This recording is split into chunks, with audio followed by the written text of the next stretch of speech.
By my clock, I have 6:30. Amanda, are you ready? We are ready to go. Thank you. Thank you, and welcome everyone to the July 5th, 2021 Committee of the Whole meeting. Firstly, I'd like to acknowledge that we are meeting on the shared traditional lands of the Coast Salish peoples. I'd like to call this meeting to order, and how about a roll call? If you can all unmute. Councillor Day. I'm present. Councillor Baxter. Councillor Baxter. Councillor Baxter.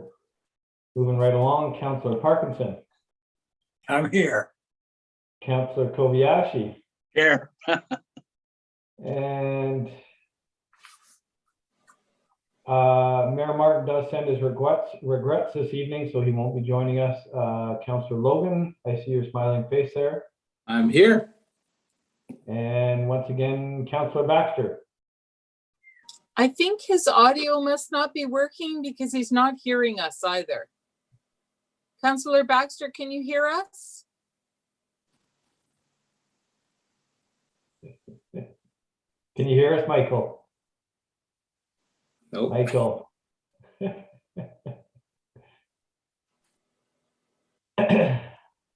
Amanda, can you maybe send him a message, please? Yes, I will. Thank you. So moving right along, adoption of minutes. 3.1 Committee of the Whole for June 21st, 2021. Excuse anyone me, have Mr. Councillor Jansen, we have the near-term and long-term agenda as well as this night's agenda. Oh, sorry, I forgot 2.1. Thank you so much. It's under my scribbles here. Approval of the agenda. 3 agendas tonight, the near term and the long term agenda. Is anyone opposed to their adoption? And Councillor, Councillor Day, I think you're the only one with your hand up. Go ahead. Okay, thank you. So the near-term agenda ends in September, specifically September 20th, which is not very far from now. So I'm sure it probably just needs to be updated, but I think our near-term agenda needs to be extended a little. And also there's quite a big gap. We meet on August 30th, and then we don't meet again as council or committee of council until September 20th. So I'm just curious why there's no meeting set for September 13th. Staff? Hello there. So there were no meetings September 13th because that's UBCM week. And so that wasn't scheduled, but there may be a special council meeting called if required. Okay, because I looked up the dates for UBCM and it runs the 14th to the 17th. On Monday, there's 2 small 1-hour meetings, but other than that, there really isn't much on at UBCM. There's the Municipal Finance Authority from 1:30 to 2:30.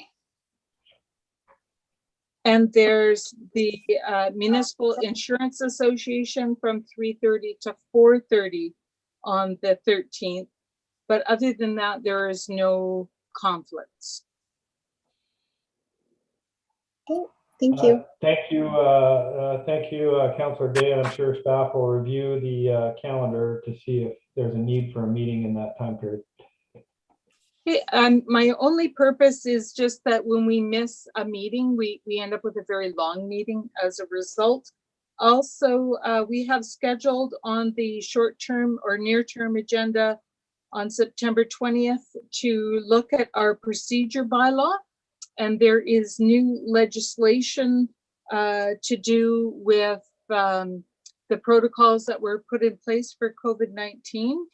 And I really think it's important that we look at both the legislation and how we want to draft our procedure bylaw. Because some of the changes, at least from my reading, seem to be indicating that electronic meetings may continue. And my concern is that those who don't have regular access to electronic mediums are being left out. So there is some wording, perhaps we may be required to host a location where people could attend who don't have that electronic means or don't wish to use it. But I think that should be discussed by council as a whole. Thank you. Thank you, Councillor Day. Not seeing any other hands, I'll assume that no one dissents to the adoption of all those minutes as discussed. Sorry, agendas as discussed. Now on to 3.1, Committee of the Whole, June 21st, 2021. Is anyone opposed to adoption of those minutes? Councillor Day, go ahead. Thank you. Staff have done an excellent job on the minutes, except for they captured what we asked. They didn't capture what any of the answers were from staff. There's a very thorough list of the things that were discussed, but I would really like to see the answers included with the minutes that were provided at the meeting. And I think it's important. It takes a lot of time and energy to do those minutes, and they should be of the most highest possible value when we complete them. So I think it's really important because democracy, as we've seen down south, is a very fragile thing. And I think it's really critical that we have education, information, and an open door. Thank you. Councillor Parkinson. Thank you, Chair. Councillor Day, I did see your note on this afternoon. I meant to respond to you, but I think what it twigged to me when you raised this subject, both now and before, is I think a lot of times we throw stuff out and we don't come to any conclusions. You know, we discuss things, but we don't come to any conclusions. And I think we're probably, you know, to get better minutes, we have to do our job more thoroughly and really make motions and confirm points that we're making. I think in the past, we've made a bunch of points that we believe staff has heard, and then they will therefore move forward. But I think your point made me reflect on that a little bit, and I'll probably be a pain in everybody's side, perhaps making some more definitive motions in the future. But anyway, thanks for the heads up on that one, Councillor Day. I think it's valuable. No one has ever described you as a pain, Councillor Parkinson, for the record. Thank you. Not seeing any other hands. I believe it's safe to assume that we've adopted those minutes with the points that Councillor Day has raised. Sorry, Councillor Kobayashi, you have something germane to this? Yes, I will have to fully support what Councillor Day has said. I find it that I know that staff works really hard on and producing very clear and concise minutes, but unfortunately, it's sad when, you know, there's some questions are asked and you have to actually go back and find the videos. In fact, I've gone back further because I'm, oh yeah, I remember this was addressed, and the minutes don't include it. And maybe just as an idea, suggestion going forward here, maybe something for staff to consider is, you know, if we feel it's important, if any one councillor feels it's an important point, if they can ask it be recorded for the minutes. I don't know. It's just an idea I have. Thank you very much.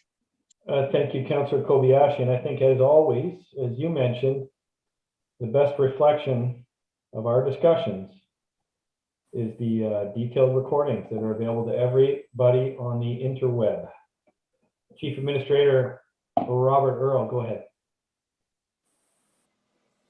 Thank you, Chair Jansen. As Councillor Day had indicated, at the September 20th Finance and Governance meeting, One of the items on the agenda is a review of the council committee procedure bylaw. Within that review, we'll be leading council through a discussion of our minute-taking standard. And so council can establish or reestablish that standard moving forward.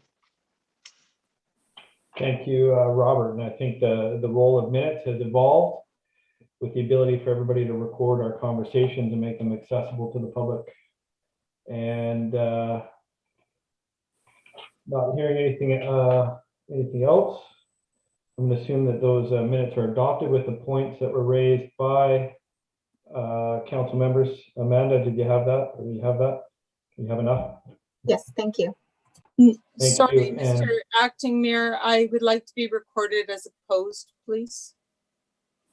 Councillor Day is opposed to the adoption of the minute. Well, hang on a second.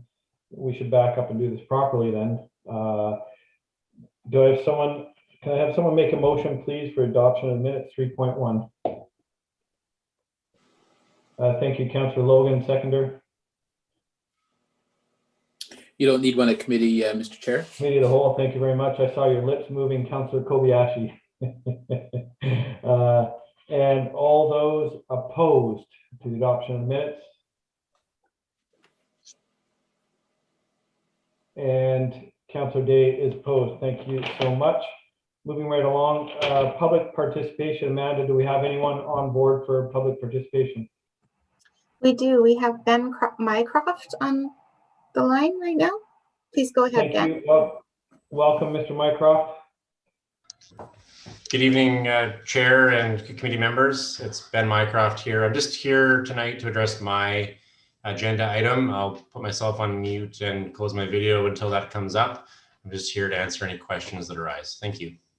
Thank you. So just for clarity's sake, you are going to be here for your discussion, which I believe is 5.4. Is that right?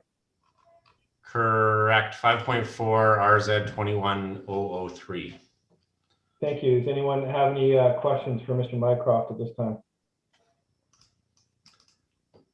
I'm not seeing any hands, Ben. Perhaps we'll just table this discussion until we get to 5.4. Great. Thank you. Thank you. Amanda, anyone else on the phone or otherwise? No, we have no one else registered to speak. Thank you so much. 4.1, public correspondence. No correspondence, Amanda, for tonight's meeting? No, we have not received any written submissions for tonight's meeting. Thank you. New business 5.1, calling upon Ms. Collinson. Thank you, Mr. Chair.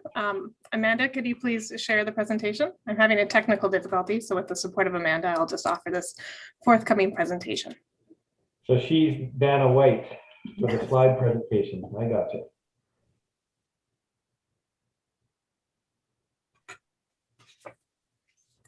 Thank you, Amanda. So before you tonight is a report seeking direction regarding a 2021 housekeeping amendment to the official community plan. Amendment consideration is summarized into 3 general areas, including recently completed policy work, improving implementation clarity, and extension of the transit growth area. For ease, Appendix 1 offers a summary of amendment considerations by page number and section. Next slide, please, Amanda. So recent work has been completed in policy areas of demographics and growth, housing, and parks and open spaces. Proposed amendments are considerate of this work. Updates per section is listed on the screen, and again, Appendix 1 offers the entire summary. Next slide, please, Amanda. With the intention of improving policy and implementation clarity, amendment considerations are offered in the areas of land use designation, development permit areas, and other. So for the land use designations of neighborhood and neighborhood shoreline, it is suggested to remove case by case as it's considered redundant. It's also suggested to offer additional clarity around limited considerations. The intent of this is to focus commercial, institutional, and multi-unit residential into nearby transit growth areas and/or neighborhood center land use designations, rather than within the neighborhood or neighborhood shoreline land use designations. Similar additional clarity is offered to support built form policy for the transit growth areas. Next slide, please, Amanda. It's anticipated that commercial industrial mixed use applications will increase. This OCP amendment consideration suggests inclusion of language within light industrial centers development permit area guidelines, stating that if the proposal is mixed use, then those guidelines, the mixed use employment center guidelines, will also apply. This amendment also suggests offering additional guidelines for retaining walls. Next slide, please, Amanda. So there's a couple other amendment considerations offered. One related just to a historic text error, and the other is to increase the area of exemption within the environmental development permit area from 30 square meters to 60 square meters. This would align with the maximum size for accessory buildings within the land use bylaw. Next slide, please, Amanda. Now, this is related to the extension of the transit growth area. So the 2021 OCP housekeeping amendment also considers extending the transit growth area along Metchosin Road from Soup Road to the District of Metchosin border. This change is visually represented by the blue line running along the map on the right. The map on the left is figure 8 land use from the bylaw today. Next slide, please, Amanda. Note, neighborhood designated properties are yellow. Neighborhood shoreline designated properties are a darker beige. The majority of properties along the Metchosin Road presently have an OCP land use designation of neighborhood. Transit growth area extension along Metchosin Road would apply to properties within 200 meters of real travel distance and are highlighted by the black hatching on this map. This map is also offered as Appendix 2 within the report. Also offered in the report as Table 3 is a summary of policy for height, FAR, which is floor area ratio, built form, and uses by the OCP land use designations of neighborhood, neighborhood shoreline, and transit growth area. Next slide, please, Amanda. To help visualize the differences, this slide offers imagery from the OCP with the neighborhood land use designation represented on the left and transit growth on the right. Given the public feedback from the 2018 OCP process, it's anticipated this transit growth area extension consideration along Metchosin Road would be a contentious issue with Colwood residents and create interest beyond the immediately adjacent area. If pursued, it's suggested letters be sent to all properties located within 250 meters of Metchosin Road centerline, inviting comment on this proposed amendment. And the final slide, please, Amanda, is just a copy of the recommendation. Staff, myself, and Mr. Borhill are here for any questions. Thank you, Jill. Amanda, if we can unshare that, I guess, for the time being. Thank you. And hang on.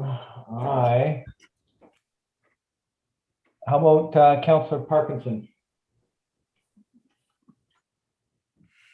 A few points, Chair. First, could I get clarity from staff on the process of moving forward to make these amendments to the official community plan? Does that involve notice in the paper, public hearings, further discussion at council, or what would the process be for whatever moves forward from this meeting? So whatever, through Mr. Chair, from this meeting, this is the initial consideration as to what would like to be included in such a forthcoming OCP amendment. From there, we will do notification per requirements of the Local Government Act, which would include public notice within the paper. We have also suggested that we reach out directly to residents within a certain radius of the Metchosin growth or transit corridor and any other additional consultation that you direct, as well as the bylaw process. Thank you. So there's a few things that I have concerns about that are here. Tidying up the OCP, I suppose, is a worthwhile function. If it's just sort of including stuff in the OCP that's already in other policies, I'm not convinced that all of them are worth doing, but I'll leave that decision to others. But I think the two things that I would like to see removed from this or adjusted anyway. In one, we've talked about adding from the housing needs report the key areas of local need, a one pager from a fairly extensive report on housing needs. I think, to me, that should be balanced by the something on the supply side.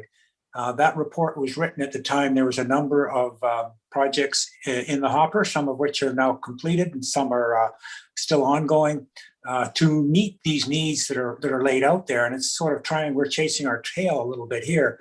So to me, I don't think it's appropriate to say, as of the date of this report, when it was written, here's our housing needs, if we don't at the same time at least add some verbiage to say, and since that time, we've done this to address a number of the needs. Now, I'm sure there's still some needs in some areas that should be recognized, but I just think that because of the quantity of assisted housing that's been constructed or is in the hopper, we shouldn't leave this report out there. I think it gives a misleading thing. So I would hope that we could add something to the effect of if we need to put in here's the local needs at this time, we should also say, and to date, here's some of the ways those needs have been addressed.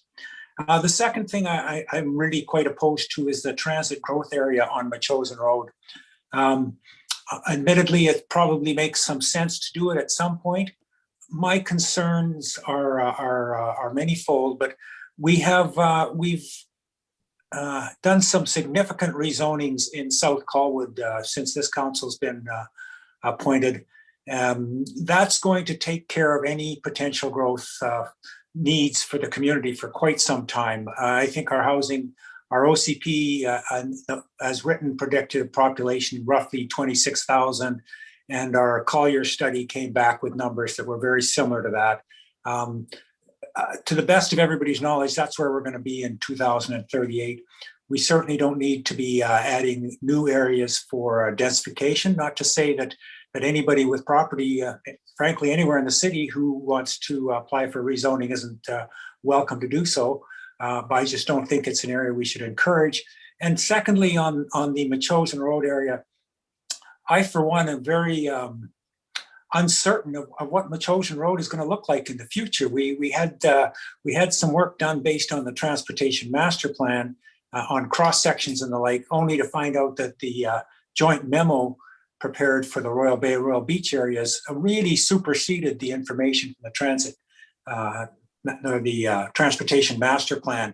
And then we had some discussions, and at least some of Machosen Road will be coming back for further discussion. My hope is that all of Machosen Road will be coming back for further discussion to review and see what works on the population as we envisage it today.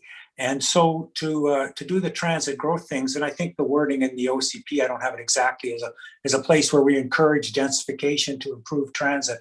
I'm sorry, I just can't support that. So I will certainly let the rest of my colleagues speak, but I would make motions to the effect on those things anyway. Thank you, Chair.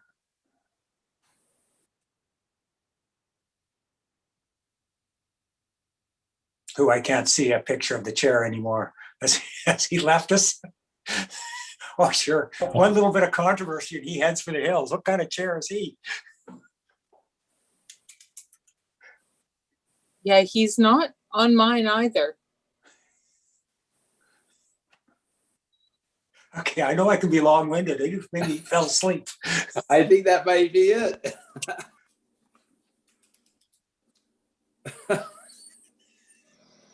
Oh, Dean. So I don't know who steps in for the deputy mayor in these situations, but I think somebody better. Who's closest to being deputy mayor next? Mr. Earl, maybe you could lead us through here. Thank you, Councillor Parkinson. I'm just seeing Councillor Jansen returning to the screen.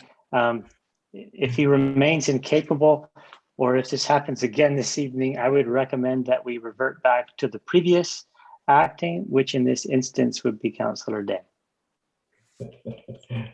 Sorry, I apologize. That's funny. That has happened to me before, where the computer doesn't recognize the silly microphone. But I didn't fall asleep, Councillor Parkinson. I heard every word you said. I can still hear you, fortunately or unfortunately. Thank you. Councillor Baxter, I see your hand up. Yeah, first, I'd like to apologize for what happened at the beginning of the meeting. I couldn't hear a word any of you were saying until about the, when we were discussing the agendas.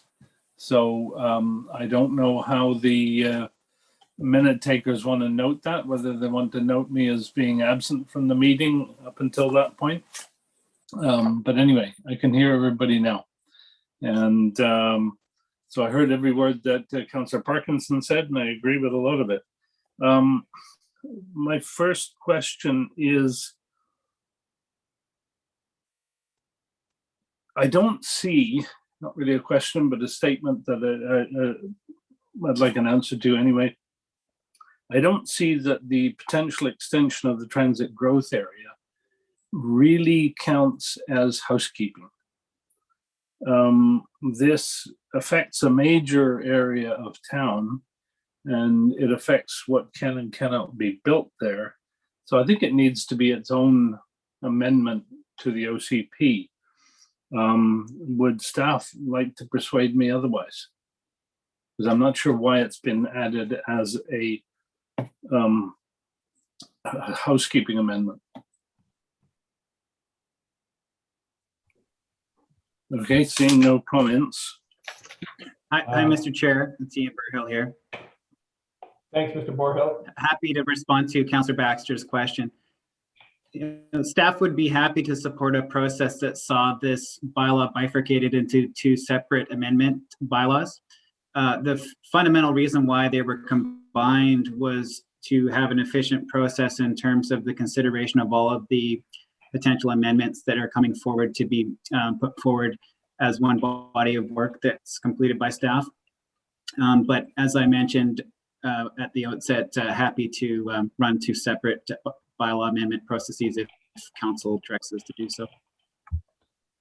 Thank you. So unless it's part of Councillor Parkinson's amendments, I will be proposing that after we've all finished speaking. But I would like to talk about the fact that when we were shown a map of what properties are added to neighborhood development as a result of this transit growth area, there were in fact only 3 properties. Am I wrong about that? I saw only 3 properties. Through the chair. Amanda, could you please share slide 7 of the PowerPoint?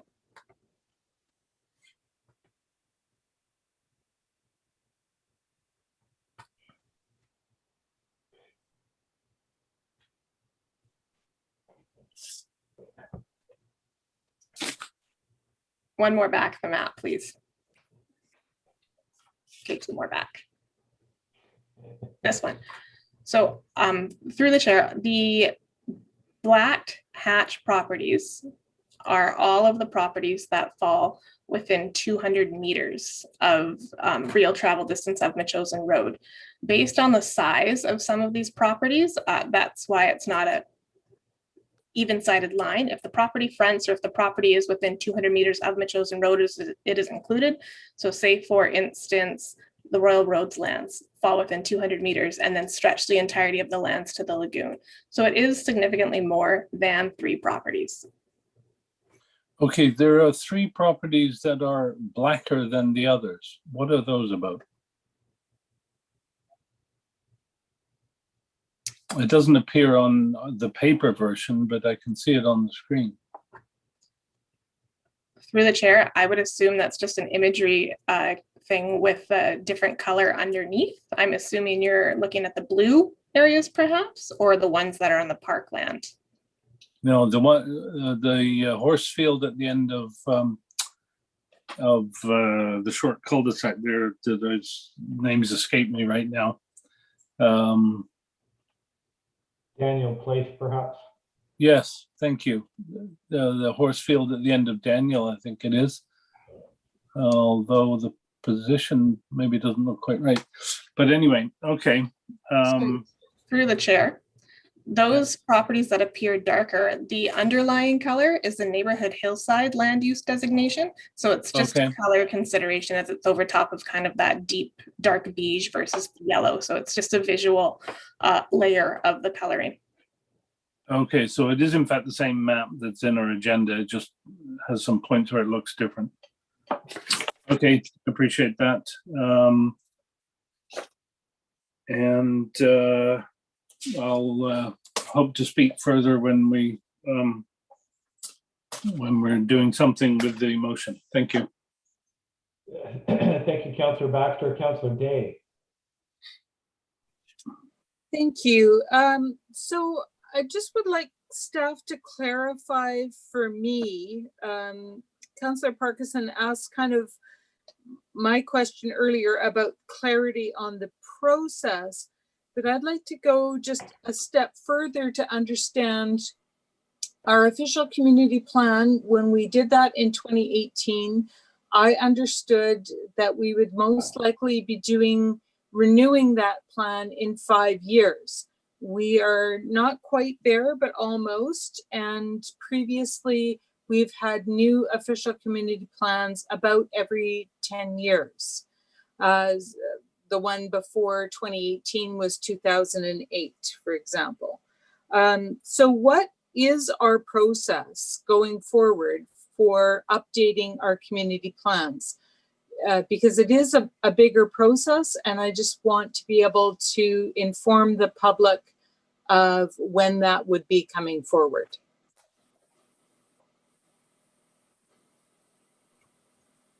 Hi, Mr. Chair. Happy to support Ms. Collinson's input on this question from Councillor Day. So the Local Government Act specifies that municipal councils consider a review every 5 years. So we anticipated bringing forward the opportunity to do so in 2023. This would include likely there being some omnibus type amendments that are foreseen by staff to address changes in the community and expectations within the community, but it could also form a larger review that the council of the day ask staff to pursue. And just with respect to the process, there are a series of statutory requirements with respect to notification and the referral process that's associated with bylaw amendments to the official community plan, as senior planner noted. So that would include public hearings, either singular or plural, depending on the needs of the process, to go through the different steps towards final adoption of a. Thank you. So I guess that's really only a year or so away. I really think that it's important that we not mix big changes in with little changes. And I understand, the housekeeping amendment for, a typo, certainly. It may be where something has been completed. I do not support adding areas that the community hasn't been a big part of.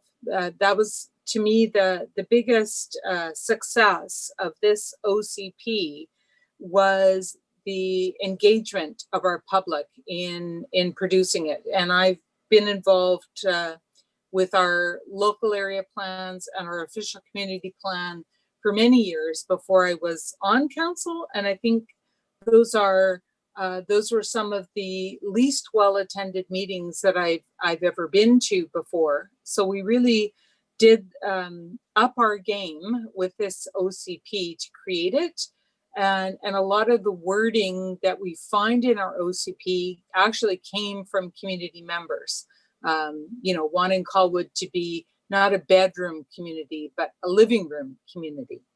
And I think that is the process that I want to support, is things that can be, the things that we actually hear from people in our community are reflected in the documents that we use as our guiding documents. As much as a lot of the technical studies are great, they don't generate the same interest, from me at least, as those that are from the community itself saying what they need day to day. There are 3 points that I just would like to quickly address. The first is the 2019 demographic study.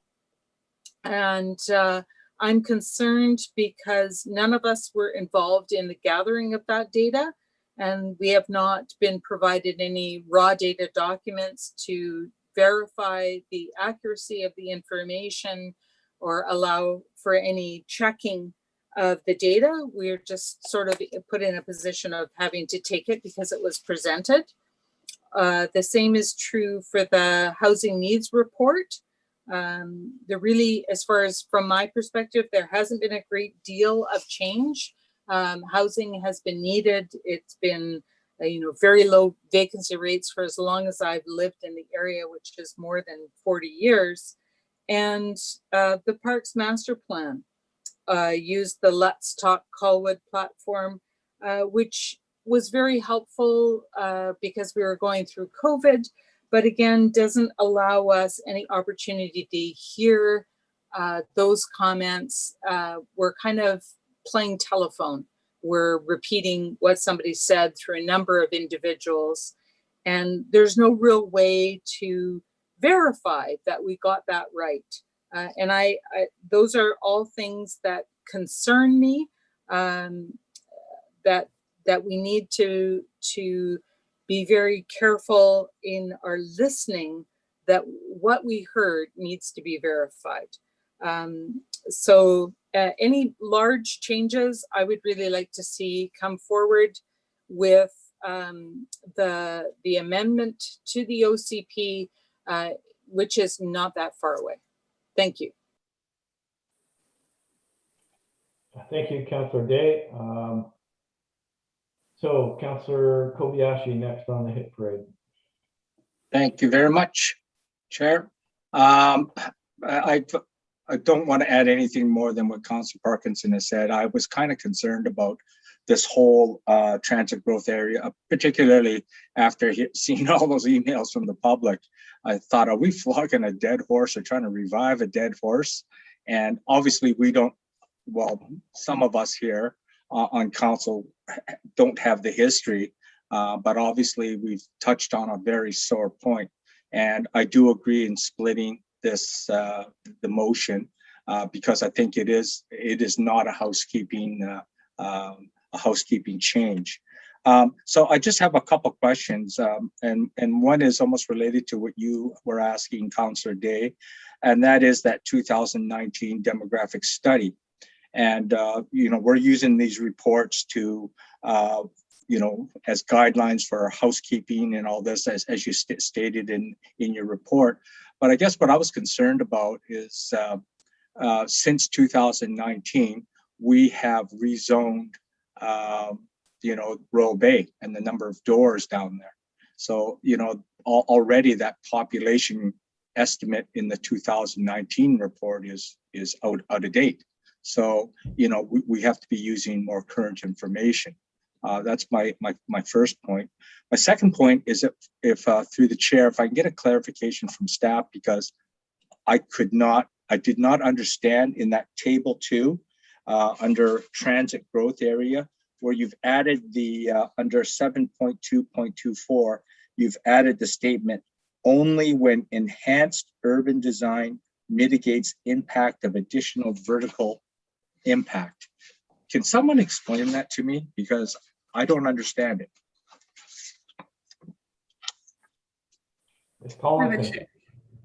Through the chair, I can offer some input here. So the red sections in the tables are just general text considerations offered as part of what could be included if this bylaw amendment was to move forward.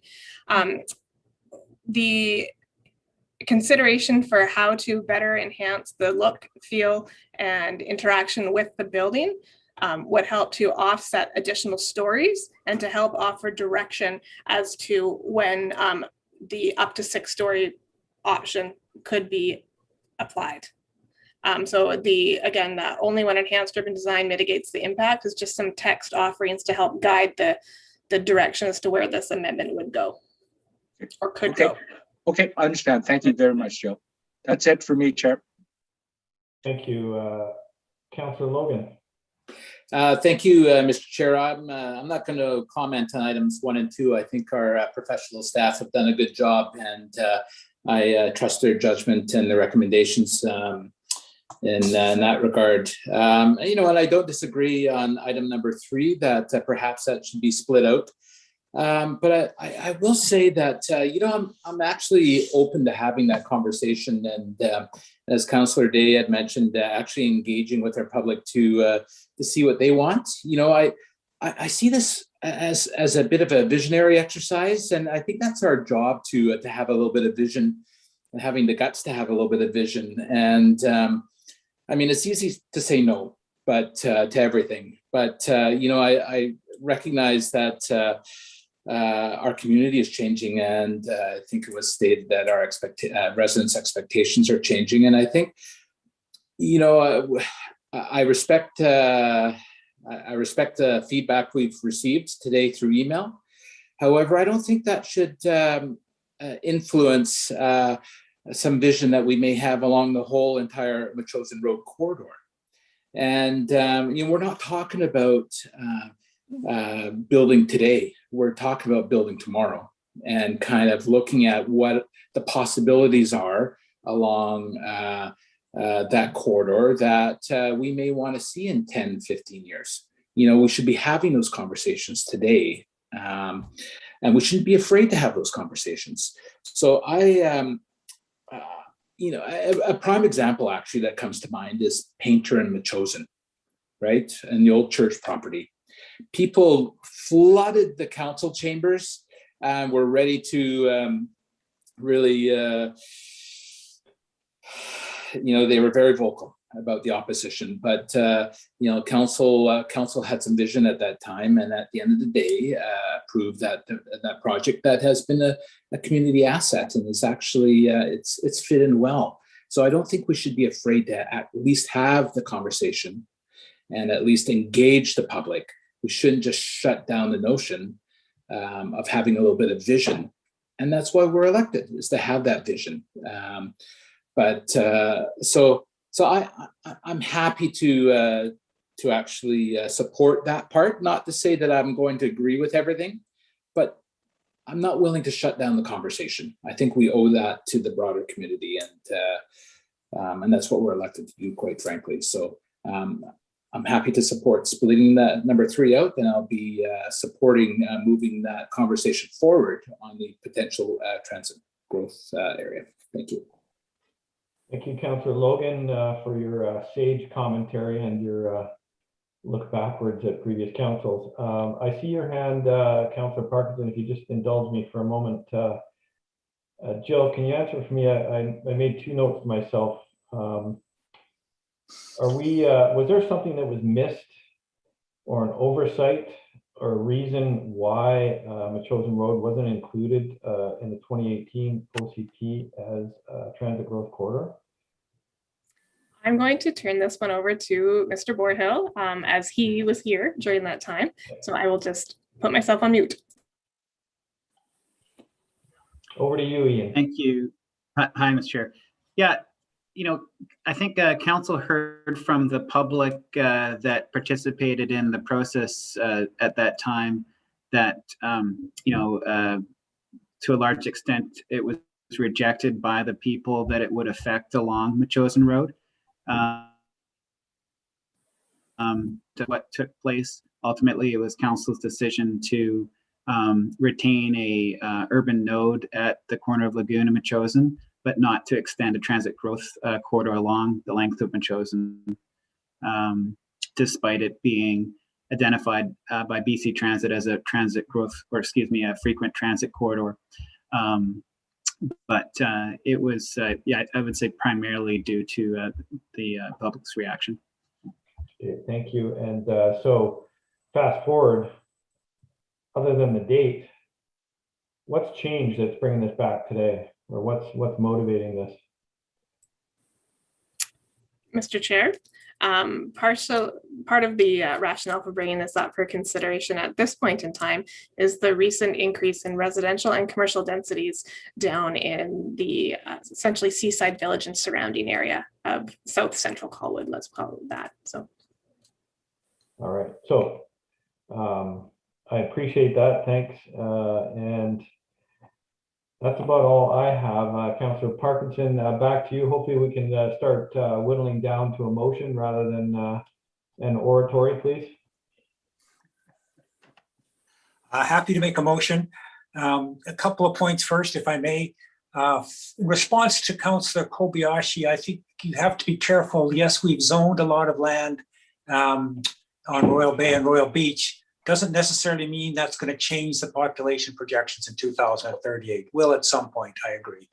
And Councillor Logan, you're right. The Painter Road Church project did turn out to be an incredibly good project, in my opinion. And that shows what can be done with or without the designation of transit growth. So not designating this as a transit growth area doesn't negate the opportunity to do things if people are so inclined. But if you like, I'd like to make a motion here, Chair.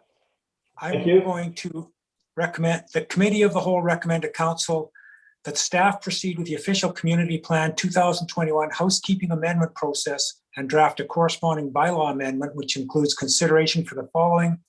Number one, inclusion of recently completed policy work in the area of demographics, housing, and parks and open space, including an update to the implementation table in section 16, actions and timelines. Number two, improving implementation clarity by including more prescriptive language. And number three, add a housing supply figures to complement the key areas of local need. That's my motion.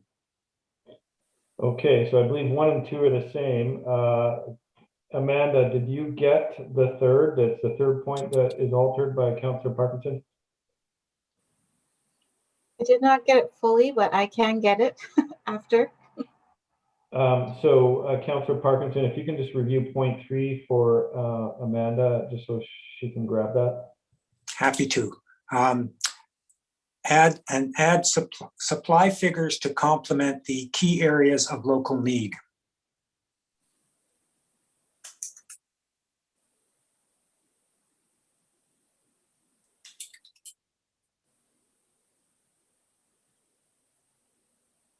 Amanda, are you good?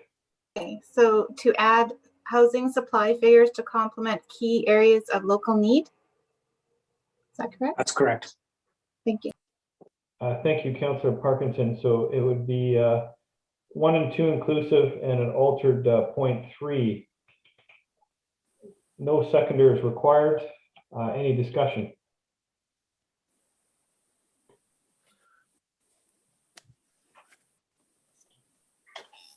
Thank you, Councillor Day. Thank you. I appreciate your motion. I agree with it largely. I still have the difficulty that the studies that we're relying on have not been provided to us with sufficient detail to authenticate them. And they certainly don't replace the public input. So I give you my grudging support. Understood. Councillor, let's go to Councillor Baxter. Thank you. Yeah, sorry, I was a little confused by Councillor Day's remarks, but I just want to check. On this motion, there will be an opportunity for the public to have input on the process. It will start and there will be a public hearing on it. Am I right? I believe we heard that there will be a public hearing as a result generated by this. Thank you, Jill. She's confirming that. Okay, great. Thank you. Then, Mr. Chair, I'd just like, Michael, I cut you off. yeah, I'd just like to note that I'd like to make a motion after this one is dealt with. Thank you. Thank you. I'll come back to you. Councillor Parkinson, did I leave your hand up or did you have something further to add? I was just going to mention to Councillor Day that the two reports she refers to, the housing needs report and the demographic study, I think both came to this council. I think I do remember dealing with them at the council table. Now, maybe not in as much depth as you would have liked, but they certainly both came in front of us. And I think I don't know if we passed them or agreed to them or made a motion to accept them, but I think we have seen them both before. So that's probably enough for me on this subject, Chair. Thank you for the clarity. I'd like to call the question now. Does anyone need it reviewed, or are we all clear? Not seeing any hands. All those opposed to the motion, if you can please raise your virtual hand. And that motion passes. Thank you, Councillor Parkinson. Back to Councillor Baxter. Yes, I have dropped several hints about needing timelines with each report like this. And so I would like to propose a motion that whenever we receive reports about issues that will involve several stages and or public input, that we be provided with a diagrammatic layout of those stages and that input in the report. Thank you, Councillor Parkinson. No seconder required. Any discussion? I think we've discussed this as a group before, and I think that would be a nice to have. Councillor Day. I think you just stole my thunder. Thanks. Thank you. Not seeing any other hands. Let me just lower this one here, and not seeing any other hands for discussion. I'd like to call the motion. All those opposed, please indicate by raising your virtual hand. And that motion passes. Sorry, Amanda, did you get that motion? I think it was fairly simple. Yes, thank you. Thank you. And Councillor Logan, did I leave your hand up, or do you have something? I do have another motion, Mr. Chair, and I'm sure that this will go down in flames quickly, but I want it reflected in the minutes nonetheless. And my motion will be that included in the amendment process, potential extension of the transit growth area along the Metchosin Road from Souk Road to the District of Metchosin border. Thank you. Amanda, do you have what you need there? Yes, I do. Thank you. Thank you. And I'm going to lower Councillor Logan's hand. Sorry, Councillor Logan, you get first crack at it. Do you have anything further to add? No, I stated my position earlier. Thank you, Mr. Chair. Thank you, Councillor Baxter. Yeah, taking into account a lot of different remarks that have been made this evening and my own feelings about this, I will vote against the motion, not because I don't think that it should ever come to this council, but because I think it's too early. It is unnecessarily early to talk about this. And I think there's it would be a much more productive discussion if a lot of things actually developed, such as, the traffic, and we get some confirmation that our estimations of the traffic are correct, and by actual events, and also that we get a much clearer idea of how a frequent and rapid bus service is going to operate on a 3-lane road or even a 2-lane road in sections that I think will be fairly stuffed with traffic. If the bus service cannot operate with any speed or frequency, then it's really not going to work. So I'd like to find out a bit more about that before we even start talking about it. Thank you. Thank you, Councillor Baxter. Seeing nothing further, I'd like to call the question. Does anyone need it read back? Not seeing any hands. I'd like to call the question. All those opposed, please raise your virtual hand.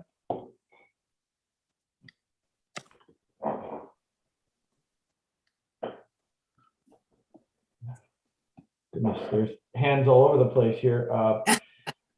Unfortunately, Councillor Logan, your motion is defeated, and anything further arising?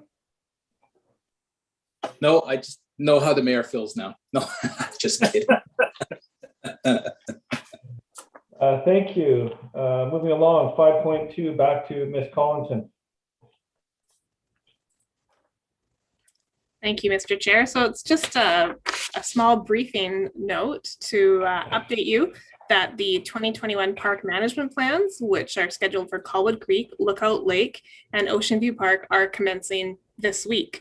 So expect to see signs come up and engagement information coming out about these upcoming parks plans. So any questions, I'm happy to answer.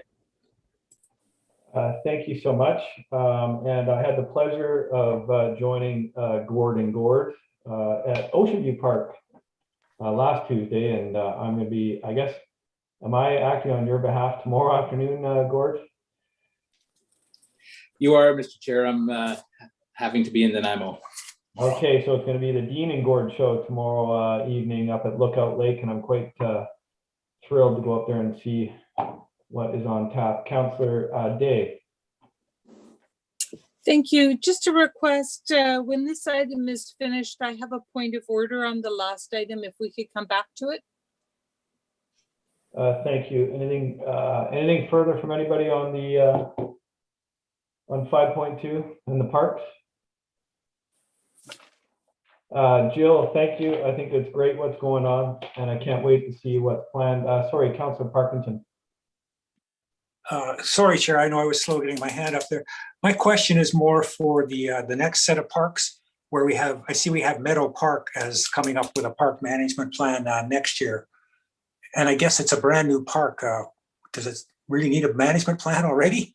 Or didn't we get one when we got the park? So through the chair. So the way, I'm assuming you're referring to the background section of the briefing note where there's 10 different parks outlined. The top 7 are coming from the Parks and Recreation Master Plan about moving forward with individual management plans. And the other 3 actually come from the strategic plan. So for this year, we're moving forward with the Colwood Creek, Lookout Lake, and Ocean View. And for next year, we anticipate Havenwood and Latoria. So Meadow Park is not yet scheduled, but from a staff perspective, we've only scheduled this year's and anticipated the 2 for next year. Thank you, Jill. Seeing nothing further, back to your point of order, please, Councillor Day. Thank Did you. we I miss just something? would, yeah, you just didn't say how people voted, and the public, when we attend a public meeting, we see how people vote, and when we're in an electronic meeting, we need to say how we vote. Thank you. The motion was defeated, and everybody was opposed other than Councillor Logan, and including myself was opposed. Amanda, can you reflect that in a minute, please? Yes, thank you. Do I have that right, everybody? I believe I saw that. Hearing nothing to the contrary. Thank you, Amanda, and thank you, Councillor Day. 5.3, Ms. Lockhart. Sorry, Dean, Councillor Jensen, Helen is away on vacation, and so it will be myself here tonight. That's the second best alternative. Thank you, Mr. Molnar. Well, thank you very much. I've just been notified by the host. Maybe I'm not looking very good, but that my video has not going to be functioning. It says you cannot start your video because the host has stopped it. So that may save you all from looks, which is positive. What I will do, Councillor Jensen, is attempt to share, as long as you can hear my, start my video. Thanks very much. So yeah, earned it anyway, and now I can see how I look. But so I will be presenting tonight for 5.3 for Ms. Lockhart and also 5.4 for Mr. Carlson. So I'm going to attempt to share my screen and run through a quick PowerPoint about 5.3, which is the Allendale Road consideration and cross-section. This is it. Okay, and I believe that I am sharing. Just need to find my mouse. Cindy, Do you have that little fan somewhere? That little fan? Okay, can everyone see the video that I've got up, or the slide that I've got up, Lot B? I can see the slide. Thank you very much, sir. So this is a report about Lot B, Section 67. It'd be wonderful to have an address for it, but we haven't seen any activity on it, so there's been no need to address it. So we're formally referring to it as Lot B. It is a parcel owned by Ridley Brothers. In relation to the map and where it sits, this parcel or the land surrounding it has been a factor of a lot of discussion in the past. We first off looked at an agreement between the city of Colwood and Ridley Brothers. We then took forward a scope exercise and as well as award consideration for the works and services for the road surrounding it, which is Allendale and Veterans Memorial Parkway. The work on Wildcat Trail, as we expand out the road surface into that right-of-way, is causing a minor amount of encroachment onto this property, which is Lot B identified in the map, which is wrapped wholly by Veterans Memorial Parkway, Wildcat, and Allendale. So in working with the owner of the land, which is Ridley Brothers, they've advised us that they're okay with the encroachment of land. We've got a couple of legal aspects to work through with them, which we've all agreed to. However, they have requested that because of the fill and the sloping sides of the fill, in order to maximize their buildable envelope tomorrow, and there is no date for when tomorrow may be, but in order to maximize their buildable envelope, that may cause them to build retaining walls. And those retaining walls may be necessary to support the very fill that's necessary for the road structure of those surrounding roads around them. If we look at the consideration of the land use bylaw, typically we look at a maximum height of 1.2, which is 4 feet, and then a step back of roughly equivalent 4 feet before stepping up again to create a 1-to-1, what's called a 1-to-1 slope ratio. Because that slope has been created by our fill that's coming onto the property and their need to maximize the land may push that out, there may be necessity to retain that slope in the future. As such, the Ridley Brothers have asked for consideration in regards to the rock wall or any potential retaining walls that may be necessary in the future of the land. This is an example of how Wildcat was built. So interestingly enough, although Wildcat was an undeveloped roadway, it was a roadway that was served. And the sewer, when built along Wildcat, was built quite shallow to the existing grade. When we looked at the construction services for it, we can either add fill, deepening the depth of that sanitary main, which is a cost to the city, and adding fill to the materials. Or what we've chosen to do is we tried to look at if we could shave a little bit of fill so we could reduce the amount of alteration to the road. And what it came down to was that the road itself would ultimately be best in its location. The amount of fill that was on the sanitary main was appropriate. It was about 1 meter, a little bit shy at its shallowest point, getting deeper at the ends. And so we should use the existing right-of-way. And as you can see from this image, by pushing out the road, which was kept roughly in the center of the right-of-way, and then adding the boulevard and sidewalks, that's what necessitated that little bit of encroachment onto the lands. And due to the slope ratio of 2.5 horizontal for 1 meter vertical, even 0.3 of a fill causes that to run nearly three times that amount onto the land. And that's why we can have fill translating quite a depth into the land, even though there is nominal fill in sections in terms of height. So the Ridley Brothers have asked for consideration against our present bylaw, which is the retaining wall bylaw, to allow them to build walls that may be greater than 1.2 without stepping. We have discussed this consideration with the Ridleys, which was centered on their request. And we all agree that roughly a 2.5 meter consideration for a future wall that doesn't exist today should be adequate. It is to enable the maximum future development of the property, and it is due to the increased, basically, use of the right-of-way, which transposes fill onto the land. Again, to minimize cost to the city, we could have built retaining walls to retain that fill. However, we chose to instead ask the Ridley Brothers family to see if they would mind the encroachment. We do believe that the land will have to come up once it's developed in the future, and so thereby almost negating that fill. So the consideration before committee tonight is that They consider a recommendation to council that a development variance permit be authorized for issuance, which would have the effect of relaxing section 2.1.20 of the Colwood Land Use Bylaw, bylaw number 151, to increase the maximum height of retaining walls from 1.2 to 2.5 meters on the property located as Lot B, Section 67, Esquimalt District, VIP 22075, the PID as noted. So that is the end of the presentation tonight, and I am more than available to answer any questions that council or committee may have, and I can also bring back that presentation if you need it. Thank you so much, Brent, for that detailed explanation. Councillor Parkinson, I'm sure this is near and dear to your heart. Of course. And I don't have any particular concern about 2.5 meter high retaining walls. Just a couple of quick questions though for you, Mr. Molnar.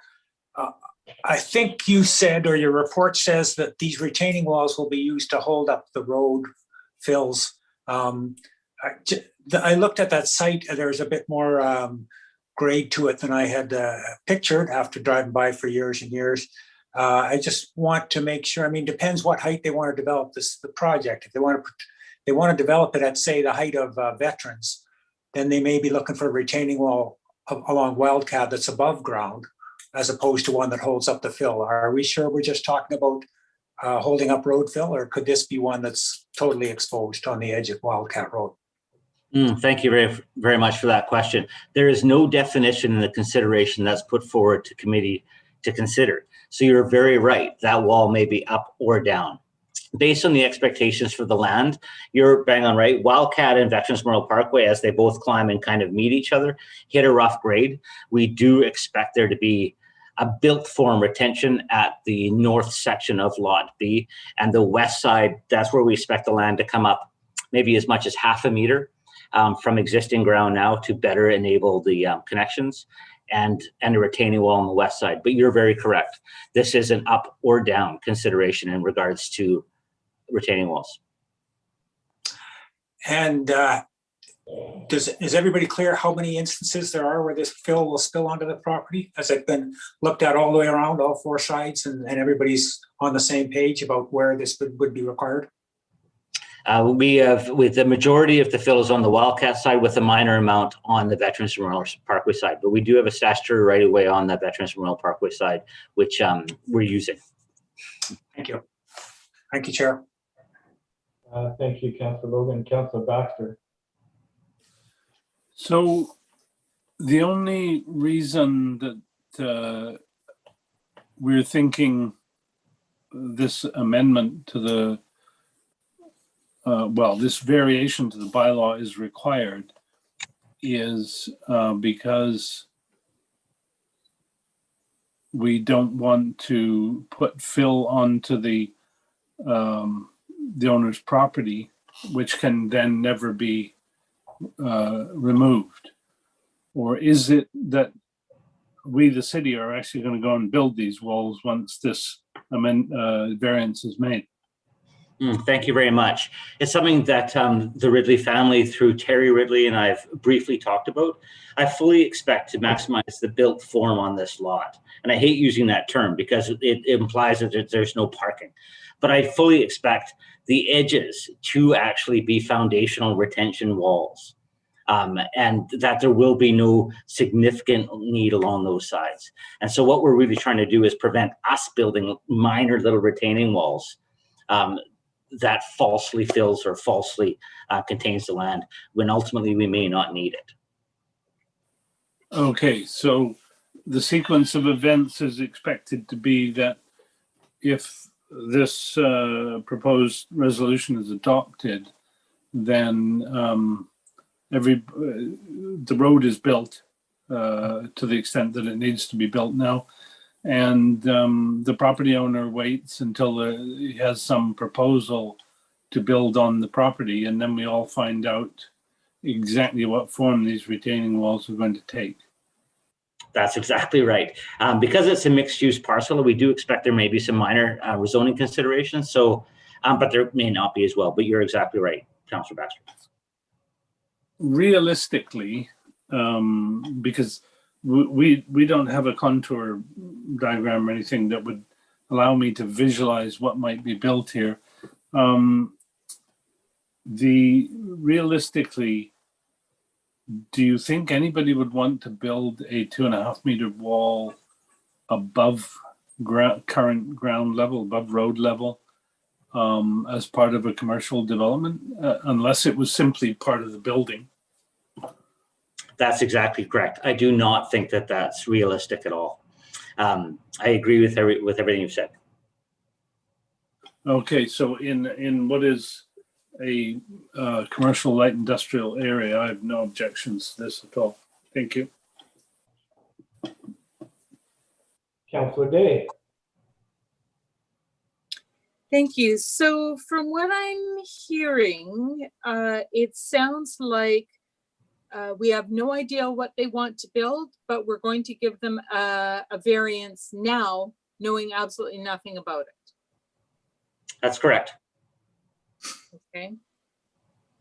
And I'm curious, given that in the report, it talks about stormwater as well, and the servicing that's required for these lands in order to permit the development.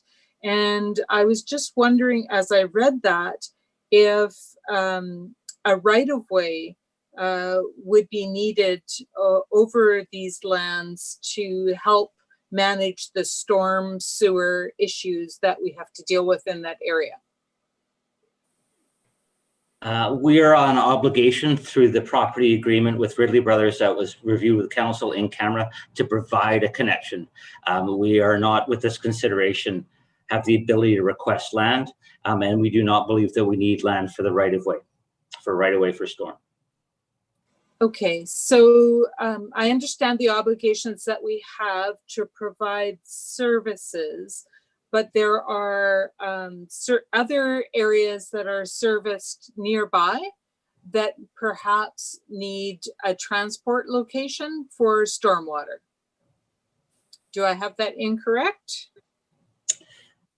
This staff have brought forward consideration for storm drainage that has the potential to drain the lands from the north, or from the south, sorry, to the north, to Allendale, and then out to Veterans Memorial Parkway. These lands are north of Allendale, so they're going to drain back to Allendale Road to the south to go out to Veterans Memorial Parkway. This is not a location. Okay, so I did have it wrong. It was the different location. Okay. There were a number of options about storm sewer in the report. Is that a different item? I thought this was all the same item.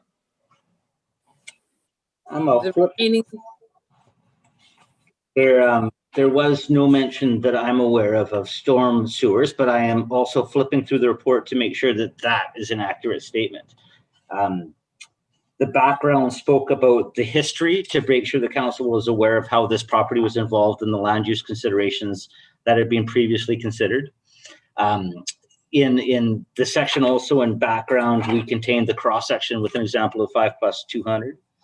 In the options, it spoke to the purpose and the intent, as well as options for if we did not wish to consider the variance. I don't see anything about storm drainage in it, but my apologies if I've missed it in that quick overview. So I'm looking at, we're on item 5.3, the retaining wall consideration, and I am looking at pages 43. Is that is about the Allendale Roadworks and the RFP scope consideration. Is that different? Though that was a report that was tabled in June of 2020, and those considerations were resolved. I see. Okay, thank you. I got myself a little confused there. So I do have some concerns, and I would be appreciative if I could get some clarity on the possibility of, this blanket consideration for retaining walls that I think that's about 8 feet tall, is it not? If 1.2 is 4 feet, that makes them 8 feet tall. Yep, that's correct. And my concern is around potential liabilities in the future. You know, we're creating a hazard by basically creating several 8-foot cliffs. So is there any requirement for fencing, or it just seems like there should be something more concrete than what we have before us?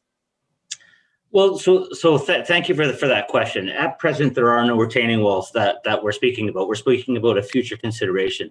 If in the future there was a need to put in a retaining wall against the Veterans Memorial Parkway sidewalk, for example, or against the Wildcat sidewalk, for example, which I think is where you're speaking about, creating a falling hazard off of a public right-of-way, we would certainly fence that at that time.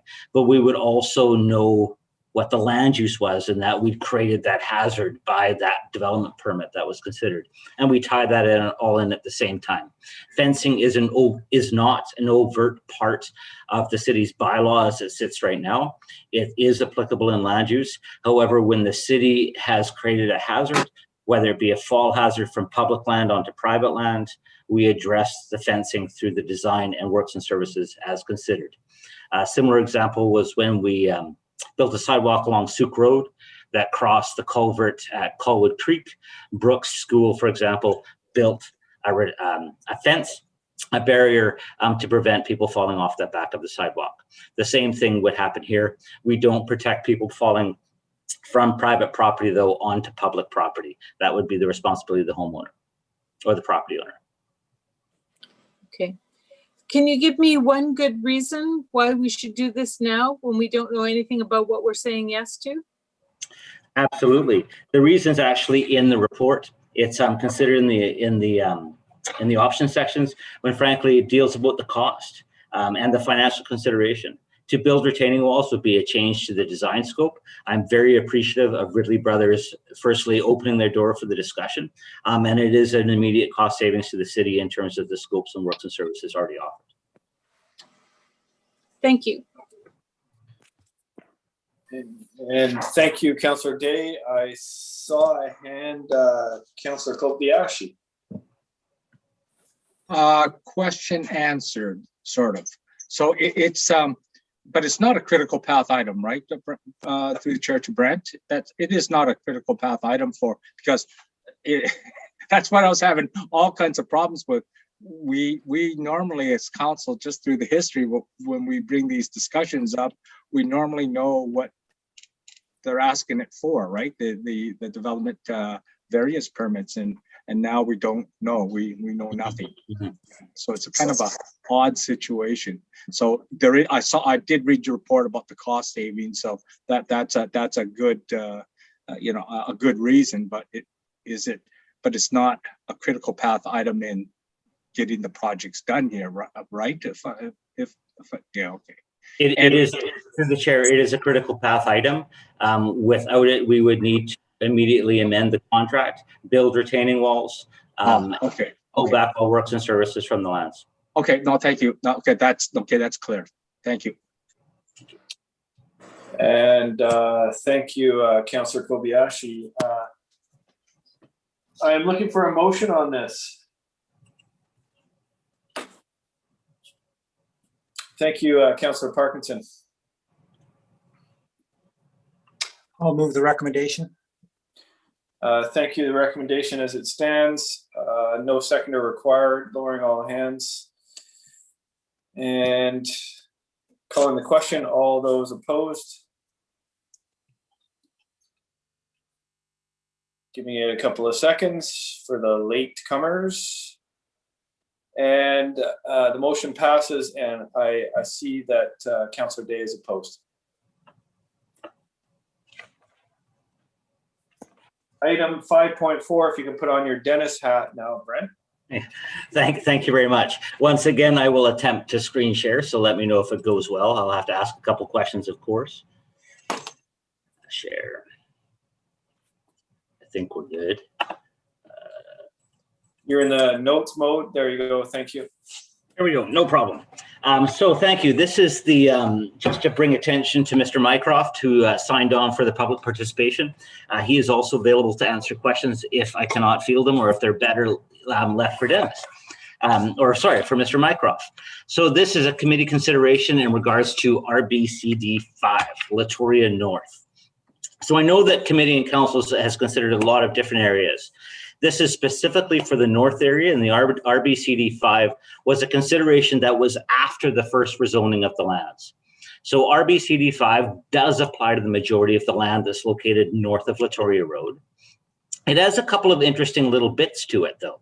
It's not just a zoning consideration, and it wasn't considered by council in the same manner that the Southlands came forward with density caps.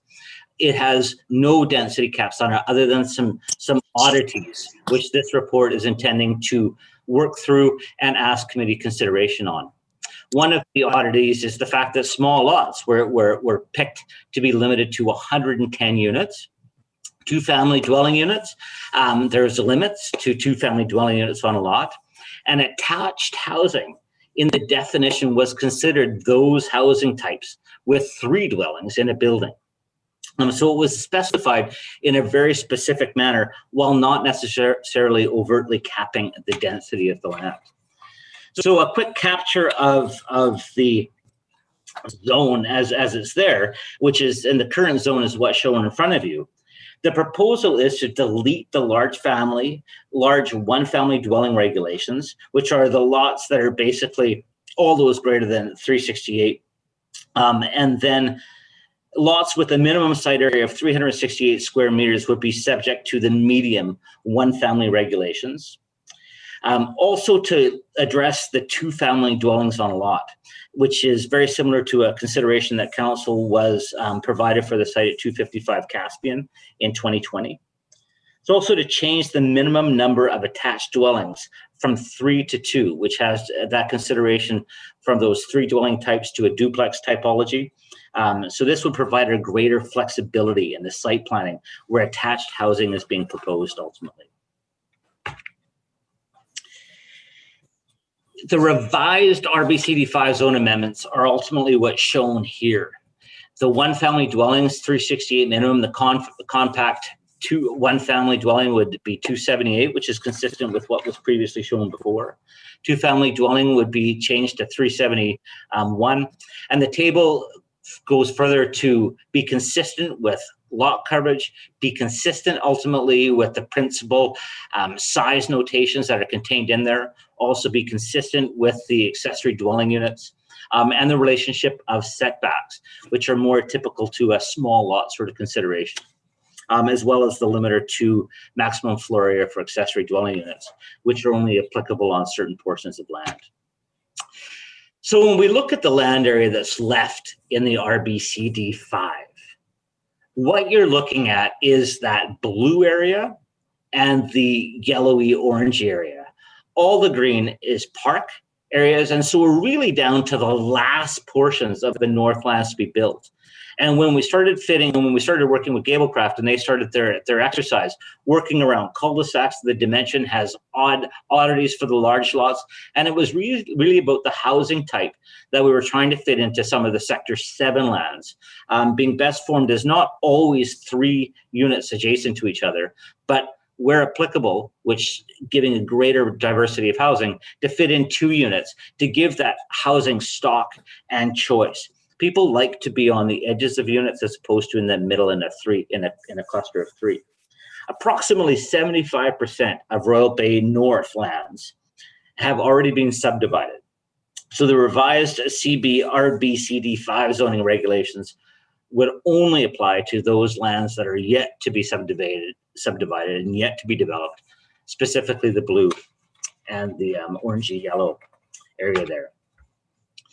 So the area plan, as grossly shown to you for the Northlands, staff are of the opinion that proposed amendments to the RBCD 5 zone would remain consistent with the land use policies in the Royal Bay Plan. And the remaining area in the 5 zone, as previously shown in that slide, is already proposed for detached residential and attached residential. So this is ultimately giving greater choice to the type of housing that has the potential to be built. The recommendation is that committee may choose to recommend to council that the appropriate amendments to the RBCD 5 zone be prepared to include the following. Delete the development regulations regarding large one-family dwellings, and delete the maximum number of principal dwellings per lot for two-family dwelling, which allows that greater diversity, and include a definition of attached dwelling in the RBCD 5 zone, which permits a minimum of 2 dwellings units in a building.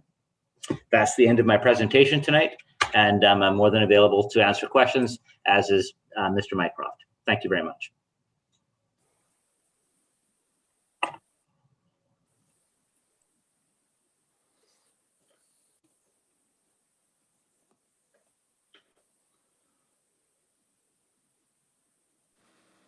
Councillor Baxter, go ahead. Yeah, it seems to me that this limit of 110 lots was known from the beginning of the development. And we're now within 4 of 110. And the developer now sees the difficulty of not having provided for this ahead of time. I do see his problem, but I just wonder if a little forethought, these lots could have been distributed differently. I guess I'm just going to say I'm disappointed that we weren't given more notice that this was going to happen. Thank you.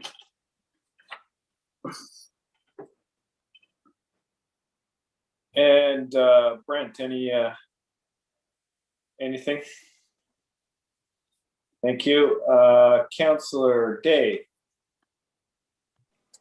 Thank you. I will say that although I know this area very well, I have had a hard time placing some portions of the map with my understanding of the topography. So I'm finding this a little confusing.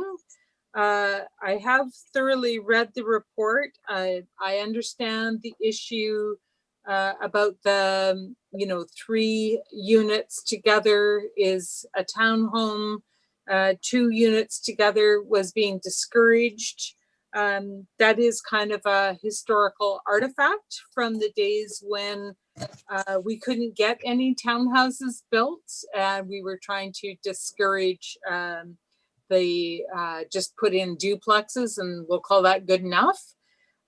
So I don't object to the reduction in the number of units. I think that is a sensible plan for young families. It's way easier to share 1 wall than 2.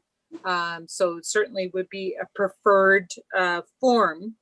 But I'm having a hard time understanding where we're at in the process. So I wonder if anyone could explain to me how this process is going to unfold. Is there going to be a public hearing? Is this, what are the next steps? This is a zoning amendment.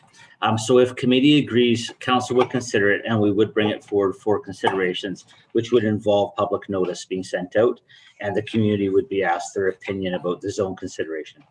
It's not a density consideration though, which is typical for the zone. It is just the siting and setback, essentially. So, but because that 3 to 2 is embedded in the zone, it would be a public hearing statement. Okay, thank you. And for one of the areas that does concern me is it's been very clear in our interactions with the public about our OCP and other things that the treed area along Wishart Road means a lot to people, and they would like to see that retained. It looks as though the map on page 101 shows that only I'm not 100% sure, because it's not identified anywhere that the trees are going to be retained or what's happening with those areas that are green. Through the chair, with council's grace, I may, or committee's grace, I may pull up that PowerPoint and use my mouse to point my way around, if that's okay. So maybe if you hold that thought for a second, because I see that Ben has put his hand up. Mr. Mycroft, do you have anything to add? Thank you, Chair Jansen. I would just like to respond to Councillor Baxter's question through the chair. Specifically, the small lot cap of 110 lots has been known to us all for this entire time. And we are going to land at 106 small lots. So there'll be in total at the conclusion of this whole entire zone area of RBCD5, we will land within that limit with 4 to spare. We don't have any small lots proposed whatsoever in the what we call Sector 7. It sounds like a sci-fi movie, but our final phase up in the Meadows area has no compact lots. They are all larger than 368 square meters. And in fact, the issue is the opposite. It's that because of the issues that Brent had described, we're trying to do some slightly larger lots up here.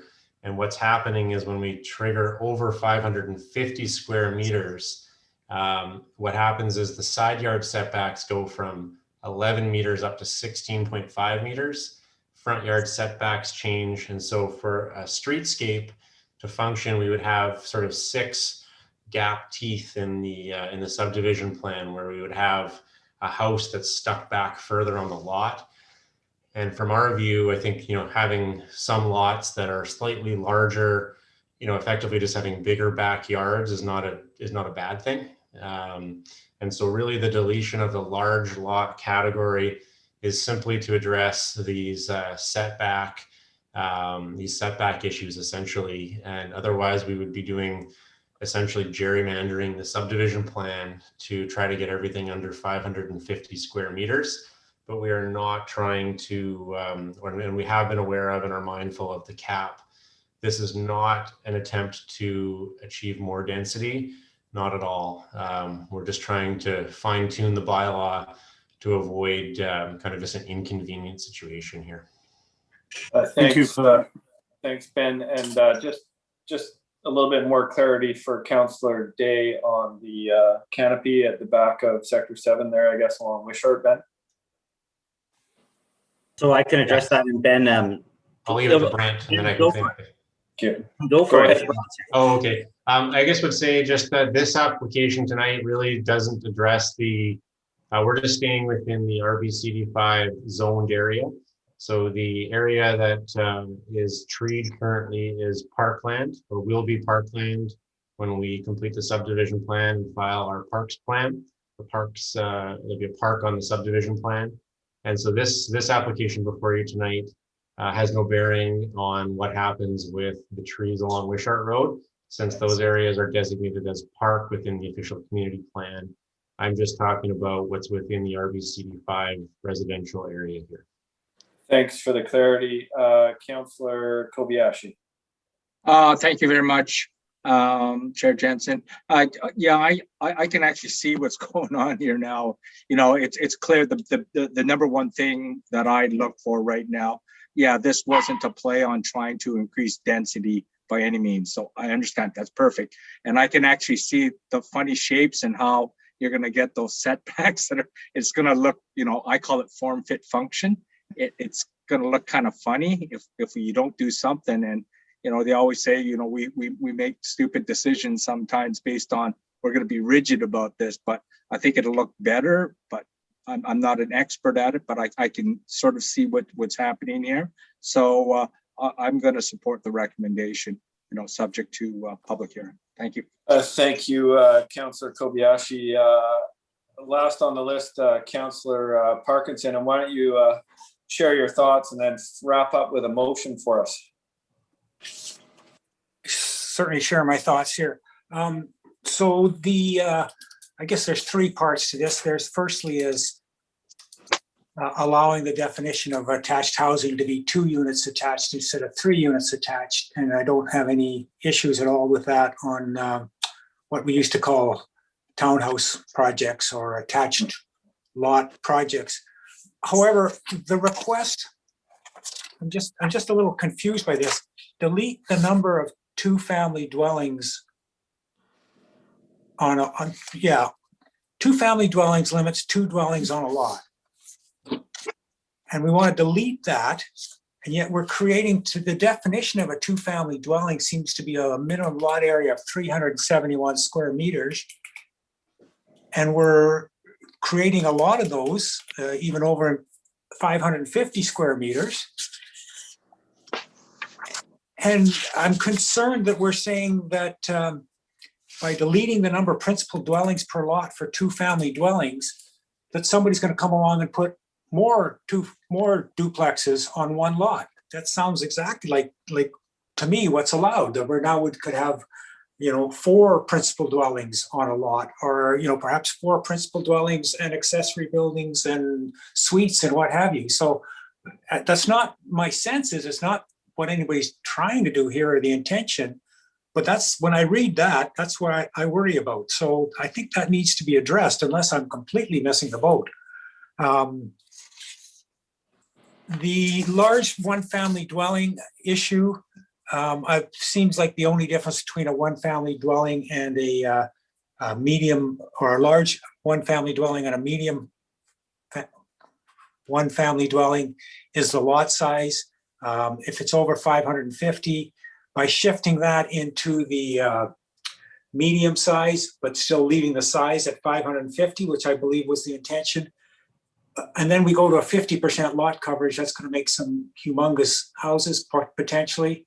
I guess that's all variety. Maybe that's not the end of the world, unless we get into my initial concern about people being allowed to construct multiple duplexes on one large lot. So somehow we have to say you can have duplexes on an attached housing project, but not on individual lots, or on individual lots, perhaps that's okay if it's 1 duplex on 1 lot.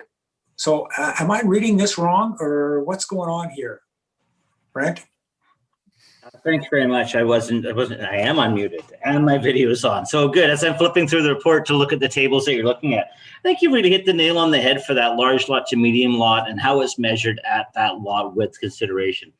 So I'm gonna, we can go there certainly as you wish, but I'm almost gonna go more to the 2-family considerations, because I hear your concern there. So we have considered an issue subdivision applications or PLAs for the majority of the land. And Councillor Parkinson, you are right. There are several pieces, a portion of the blue land and a portion of the yellow piece, where there is a mix of housing types. It'll be developed as a strata that we're likely to see a cluster of 3, cluster of 2, another one of 2 and a 3, all mixed in, and those will be located on a singular lot. If that's a concern, that is exactly what we're trying to enable. The single family is considered in terms of that medium almost typology, so we could look at that lot width. I think Mr. Mycroft did a good example of explaining how that 16, well better than I did on that 16.5 or how it's measured. But we are trying to put multiple family dwelling units within a strata piece of property, sometimes of which will include a unit of 2, which we're presently not permitted to be able to do. They all have to be units of 3. We do not foresee a duplex style of lot being formed in the single family lot context.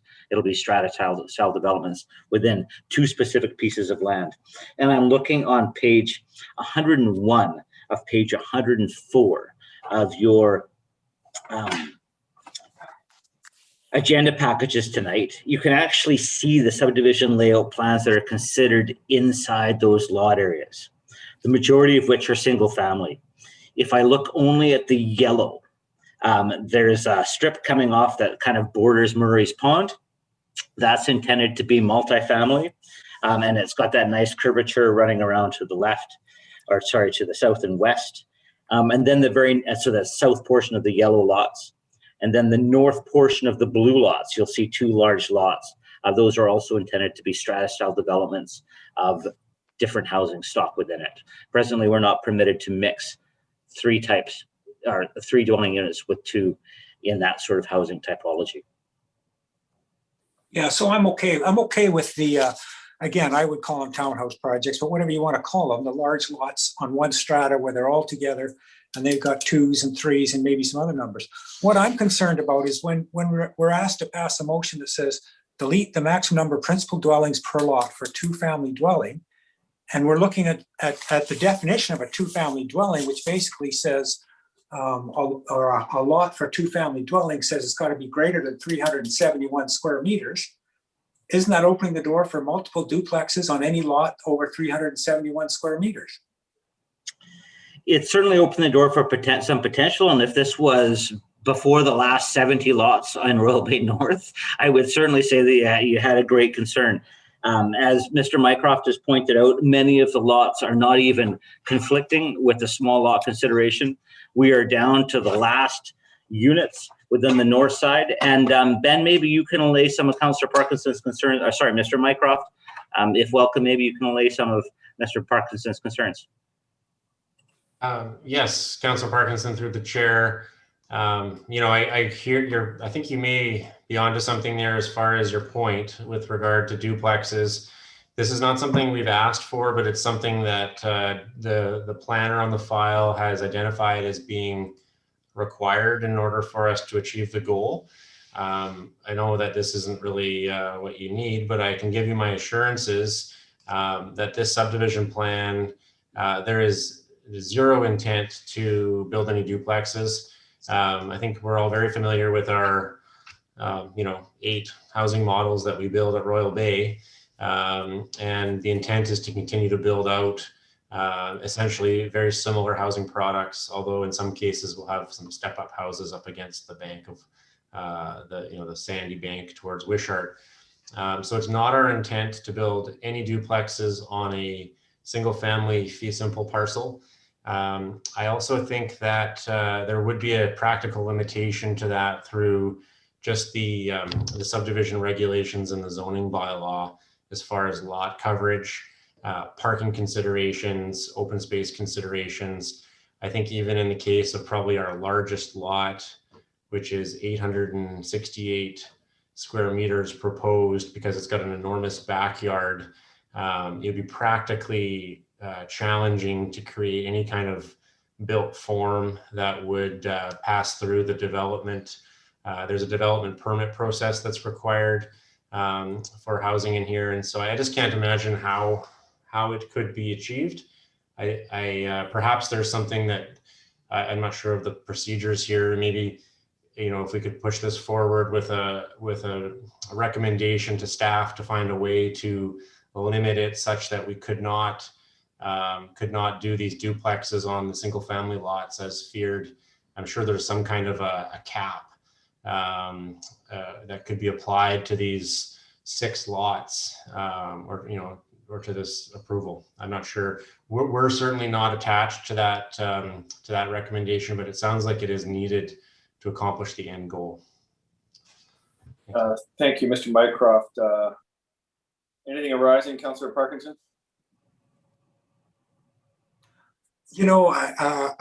My experience with Gablecraft has been good, that they seem to say what they mean and mean what they say. But it doesn't mean some number of years down the road, somebody doesn't come along with something to say. Like, I don't know why we would want to delete the maximum number of principal dwellings per lot for 2-family dwelling. I can see why we would like to have wording in there that says we'll allow duplexes within strata projects or strata townhouse projects, whatever term might apply. But it just seems to me to open up a door that doesn't need to be opened by asking that. And again, does anybody know why that's in there? I do. It was for through the chair to Councillor Parkinson. It was for that clarity of reason. What we could certainly do, though, hearing your specific concerns for it being broadly spoken to, and I'll work through this with the team and Ben, but this is a committee recommendation to council. What we could do for council consideration if you're so welcome, Councillor Parkinson, is to be specific on the land areas that we're speaking to, where that consideration is. And although it's part of a larger parcel right now, we can certainly describe it. I mean, definitely in legal terms, you can be definitive into a plan. You can also describe something with meat and bounds through a reference plan. So we can certainly work to bring that definition forward, especially if it's an item of concern. You've also heard Mr. Mycroft speak to if that portion is unpalatable, then we may be able to review that as well. But if that allays some of your concerns, Councillor Parkinson, we're more than willing to bring that wording back for you at the council table. Oh, thank you. That frankly would make me more comfortable. So if I was to move the staff recommendation items A and C, and then leave it to yourself and others to determine if B or something like B is required, to have that ready for the council presentation. That's Absolutely. acceptable. In that case, Chair, I would like to make that motion. The staff recommendation excluding item B. Thank you, Councillor Parkinson. So noted. A and C excluding D. Amanda, do you have that? I do, thank you. Thank you. And no seconder required. I think as the last first-time speaker, I had a couple of notes here. Mr. Molnar, or Ben for that matter, what is, and I'm sorry, it might be spoken to in here and I might have missed it, but where does a panhandle duplex lot fit into this, or whether it does or it doesn't? I'd hate to think that, we're squeezing a roadway between two properties there to access the back of a lot, but in sort of front and back duplex. Like, is there any limits on the configuration or any suggestions on the configurations? I would be loath to create a panhandle in a subdivision. Sorry, through the chair. The approving officer in working through a subdivision plan would work very diligently with the developer to not create a panhandle in an area of this size. Panhandles are more for infill considerations, but I really do appreciate that question. Thank you. And, I think largely, are we looking at these 6 oddly shaped lots? Is that my read on this? And talk to me about on-street parking and what this type of configuration would do to limit the potential, or whether there's any impact whatsoever on on-street parking. What a great question. You know how I love to talk this stuff. Through the chair, any single family lot that's created is created with the context of 1 street parking stall for every 2 single family lots. Every single family lot that's created has an on-site parking ratio, which includes visitor parking. So every single family lot that's created contains not just the necessary parking for itself, but what is necessary is deemed by the zoning bylaw and parking regulations to be necessary to support a visitor to that property. Bearing that in mind and forgetting whatever happens actually on the road, it means that all the street parking is in surplus to all of the single family lots that are creating. Reality is that people don't choose to conflict each other in their driveways, so they use that street parking. Inside strata developments, all of the parking is considered of that same ratio. What is necessary for the lands must be met and delivered within the lands. There is no ability to offset a private property parking requirement to the street in a manner that staff would bring forward for a committee to consider a variance in support of. I get that part. I think specifically, does anything change as far as the frontages go with locating, a duplex on the oddly shaped property, and is it going to have an impact on existing on-street parking standards? No. Perfect, thank you. If council will indulge me here, I'd like to test the waters to see if everybody has enough information to move forward with calling the questions.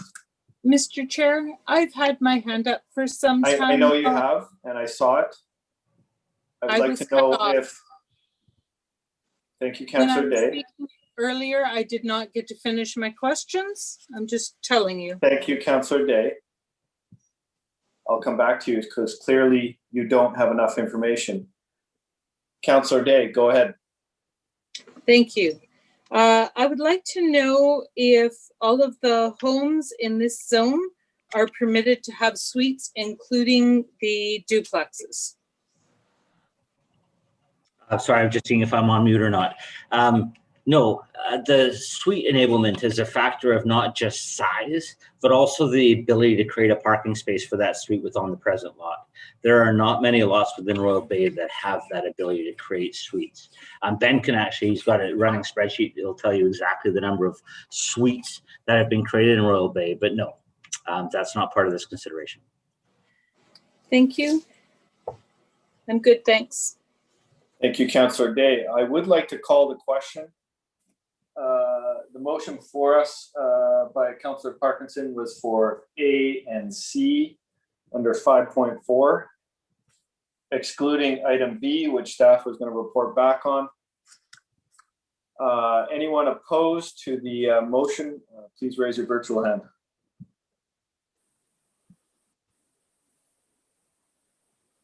And seeing nothing, that passes unanimously. Any follow-up motion at all, Councillor Parkinson? Or are we going to leave that to staff? I think we're good, Chair. Okay, thank you. And next meeting of the Committee of the Whole is at the end of the summer, August 23rd. And does anyone else besides Councillor Logan like to seek adjournment? Councillor Kobayashi. Thank you so much, everybody, and enjoy the rest of your evening. And by the way, enjoy your summer. So do we have a meeting next week? Yeah, so can't quite enjoy your summer yet. One more